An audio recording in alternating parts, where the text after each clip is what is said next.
What is up, everybody? Welcome back to another UFC pre-fight review. I am so stoked to be bringing you guys this co-main and main event. But before I even get into that, it's June! Guys, it's summertime, and this is such a good card to start off with an amazing month of fights we will get in June. There is so much greatness coming to you in June, and I'm happy to be able to start it off with Dustin the Diamond Poirier, the former interim lightweight champion and the future Hall of Famer. This guy is amazing. The Lafayette King, him himself.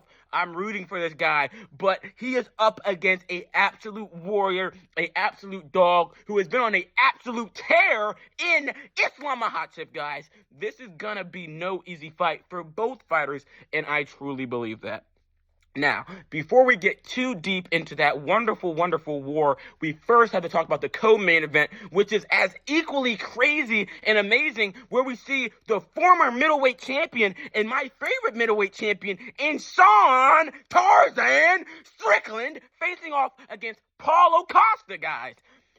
In my opinion, we're going to start with the co-main. In my opinion, the first thing I'm going to say is I give immense respect to Sean Strickland, because he did not have to take this fight at all. The way that the Dricus and Sean Strickland fight went, now I'm going to be honest, I rewatched the fight recently, and I do believe Dricus won. But it still was a close fight. And the way that that fight went, I seriously believe that Sean could have waited for a rematch, because there is talk that in Perth 305, Dricus is fighting Izzy. So I was thinking that Sean should just wait to fight the winner of that, in my personal opinion.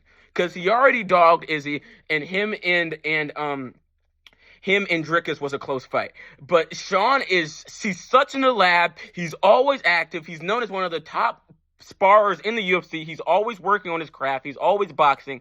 This fight against Paulo Costa, it just screams Sean Strickland. And this will be that little extra step that he needs to certify his next championship fight. Because just like Dustin Poirier said when he fought BSD, I'm only one good finish away from getting to that belt. And I feel Sean is in the same position. Now, as much as people like to talk trash on Paulo Costa, I was one of the people that would talk trash. Oh, you post memes more than you fight, this, that, and the third. When he does get into the octagon, he does throw down. He just recently had a great fight against Robert Whittaker, and that Robert ended up winning. But it was still a close fight, and Paulo still did good. Mind you, this is a 25-minute fight. I'm just now learning this is a 5-round fight between Sean Strickland and Paulo Costa. And I will say this, the one thing that Sean Strickland has over Paulo without a doubt is gas tank. You can watch any Paulo Costa fight, he gets tired by the third round. And I'm telling you, it has something to do with muscle. When you're carrying all that muscle, you get tired quicker. It's just a fact. It's known.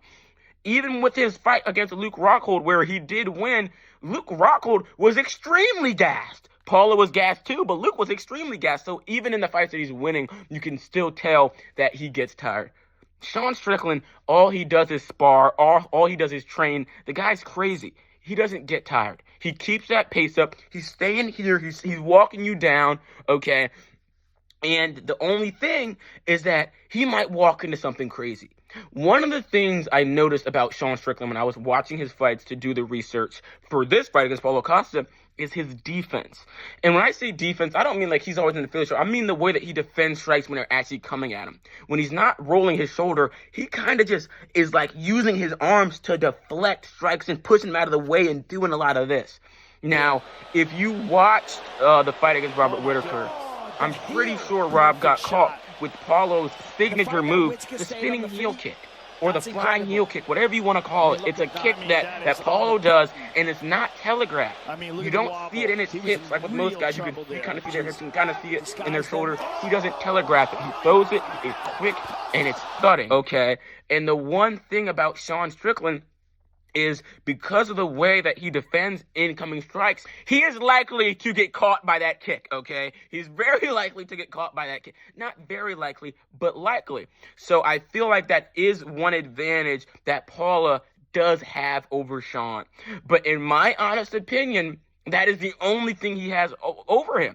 Because I do not believe that Paulo Costa can sit there and outstrike a fighter like Sean Strickland. Sean Strickland has a really good jab. He has a really good overhand. Same with Paula. Another thing I noticed about both of these fighters is that when they get tired, they resort not to, when they get tired or their pace gets broken. Like in the Dricus fight, after a while, Dricus was pressuring Sean so much. He was pressuring Sean so much. And Sean's used to the guy giving the pressure. When he was being pressured, he started to fight defensively. So he isn't worried about getting off his whole combinations, backing down Dricus to the fence and getting off his whole combinations. He was worried about just keeping Dricus at bay. So all he was doing was putting out one jab, one jab, one jab, maybe a 1-2. Maybe 1-2, but he wasn't fighting offensively. He was fighting defensively. Something in his mind switched.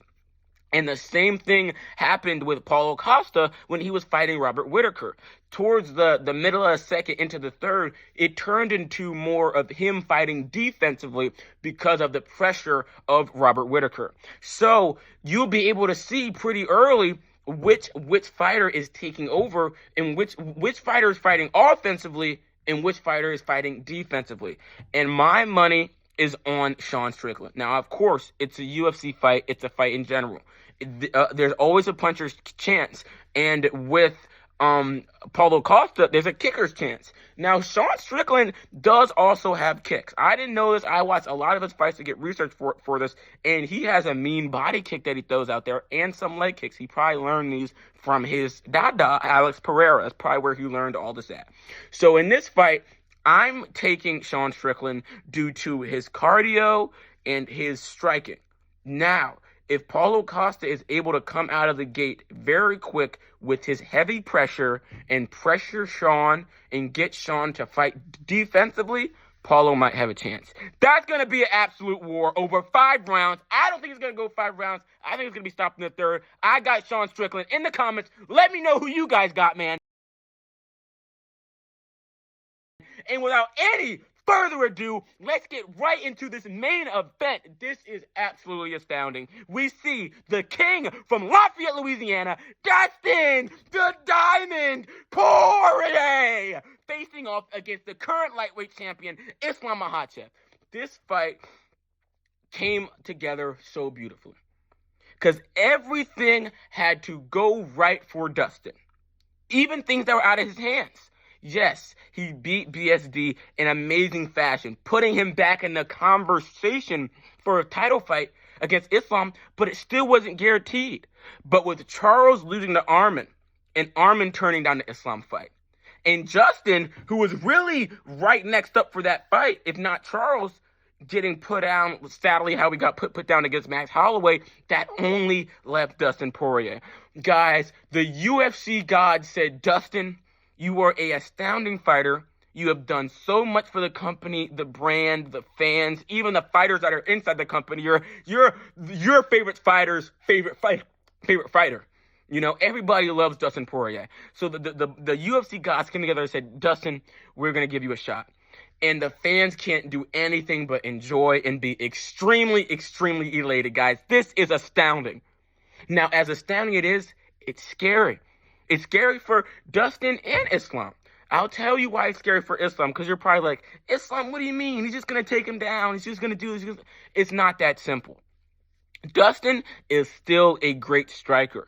Now, Islam is an astounding grappler, but he's just now getting into working his striking and getting his correct shots off, because in the beginning, I watched a lot of Islam fights. He would go with his head down and just wail and just throw over because he's always looking for that takedown. One thing about Islam is when he throws, he's throwing for a reaction. He's throwing that jab. He's throwing that crazy looping overhand right to see how you react, to see how his opponent reacts, and to see if he can catch his opponent off guard, them to do something unknowingly that will lead to him taking them down. Okay, this is what he does, and he has perfected it. Now, with a guy like Dustin Poirier, the way he strikes, risking taking those shots to try to read your opponent and throwing out those shots and risking getting countered and getting put down is a real thing. This is southpaw versus southpaw fight. Islam's one loss came from being knocked out by a southpaw. When watching Dustin, one of the things I picked up, one of the many things, is that Dustin, he is right-handed. He's right-handed, but he sets a lot of strikes up with his left. He gets his opponents worried about his left hand, and then they circle off, and what he does is he catches him with a mean check right hook, like in the situation with Benoit St. Denis. He also did this with Michael Chandler. He gets him worried about this left hand, and then he really throws off what his real rocket is in his right. So this is going to be an amazing battle of striking, but of course, 25 minutes with Islam Makhachev is going to go to the ground. And this is where it gets tricky for Dustin. Everybody knows that Dustin's cardio, in my opinion, is his biggest issue.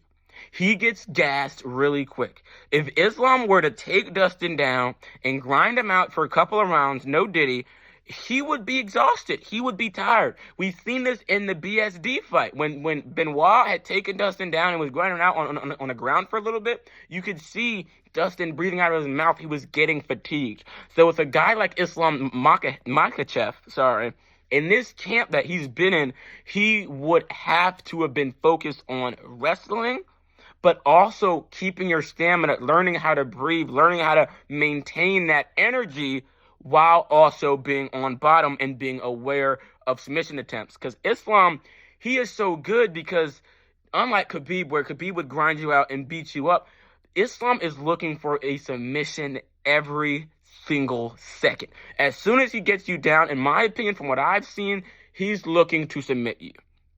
So with Dustin, I feel like he has good submission defense. It's all going to come down to his cardio and if Islam can wear him out. And that's what I truly believe. One thing I noticed about Islam is that his footwork has been getting a lot better. His footwork has been getting a lot better. If you look at his feet and his opponent's feet, he's always feet fighting. What that means is that he's trying to get his foot on the outside of his opponent's foot to close the distance for a takedown or for a jab. He's always pushing that foot, trying to beat his opponent, kind of like with Alex Pereira versus Jamal Hill. If you go back and watch that fight, you will see that Alex Pereira was literally standing on Jamal Hill's foot. Because once you get past the void, once you get on that distance, you're right there in your opponent's area. You're right there in your opponent's space, and it's a lot easier to get off something like a takedown or get off something like a strike. Dustin is also really, really good at stance switching, showing Islam different things, and also his footwork. Now, when Islam fought Volkanovski the first time, the very close fight, the one thing that Volk was doing a lot, it was a lot of stance switching. It was a lot of footwork. He was showing Islam tons and tons of different things so that Islam wouldn't just go and rush in for a takedown. Another thing, Islam isn't fighting at orthodox. So Dustin's fighting on his power side, right? So if Islam he can't just shoot in because Dustin can knee him. So there's so much that goes into this just simply being a southpaw versus southpaw. There's so much that goes into the striking of Islam and Dustin and seeing if Islam is really this constantly evolving fighter like his coaches and him claim to be. His coaches said that if he were to go into a boxing match with Dustin Poirier, he would win. It's nonsense, okay?